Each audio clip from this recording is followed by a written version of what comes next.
Saviez-vous que près de 50% des enseignantes et enseignants au Québec ont un statut précaire?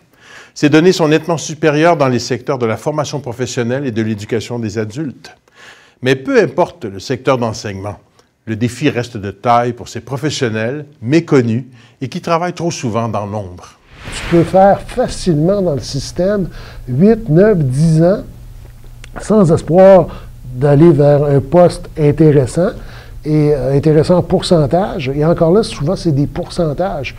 Alors, on parle de 70, 80% dans les meilleurs des cas. Surtout dans l'enseignement, moi, je dis que ça prend comme 2 ans avant de faire le tour, commencer à te sentir à l'aise. On fait 4 ans de baccalauréat pour ne pas être certain d'avoir un emploi, donc ça, c'est plus difficile. C'est qu'à un moment donné, quand l'enseignant, il ne sait pas s'il va avoir une job, moi, tu en avoir une, moi, je ne l'aurai pas, bien là, ils ont tendance à se trouver des emplois.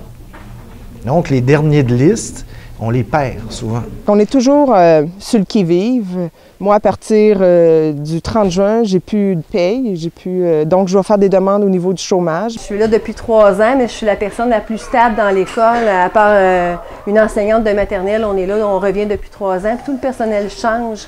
Fait que les enfants, ça les insécurise beaucoup. Fait qu'ils arrivent, ils ont changé régulièrement d'enseignants, soit pour des congés de maternité, des maladies, quoi que ce soit. Là, bien, ils trouvent ça long d'avoir une enseignante pour l'année. On est 2 mois et demi en vacances, forcées en fait, et puis on doit attendre le téléphone, on ne sait pas si on va travailler, on ne sait pas où. Fait que moi, c'est le stress qui me dérange dans ça. Le côté monétaire aussi est touché, là. Si une année, je peux être à 80, mais l'année prochaine, ça ne veut pas dire je vais peut-être être à 40 là, pour faire des projets, puis acheter des choses, c'est très difficile aussi. Ma baguette magique, ce que j'aimerais, c'est qu'elle enlève le mot suppléant qui est affiché, puis qui me reste collé en étant précaire. Quelle que soit l'importance du contrat accordé, les enseignantes et enseignants sont tout autant dévoués à leurs élèves. Quand on commence quelque chose avec des jeunes ou des moins jeunes, puis qu'on ne sait pas si ça va être nous l'année suivante, c'est un petit peu décevant.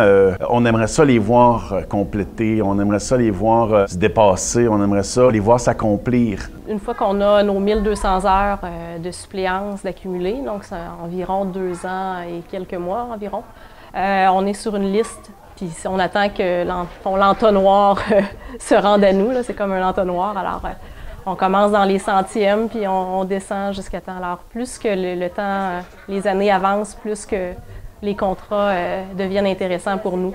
Le fait que ça fait au moins 7 ans que je suis dans la même école, donc mes élèves, je les vois grandir. La chose que j'aimerais comme précaire, c'est d'être reconnue à 100% comme une enseignante. Aux yeux de ma commission scolaire, aux yeux des directions, aux yeux de mes collègues aussi. Le prochain épisode dressera un portrait d'enseignantes et d'enseignants qui ont à leur charge plus de 200 élèves à chaque semaine. Bienvenue dans l'univers des enseignantes et enseignants spécialistes au primaire. Aussi, être travaillant pour être spécialiste d'anglais au primaire. Il ne faut pas avoir peur de mettre beaucoup d'heures. Ta correction, tu en as pour 197 à corriger. Ça prend beaucoup de notes. J'avais 6 groupes par jour et puis je me demandais pourquoi, à la fin de l'année, à 25 ans, j'étais fatiguée.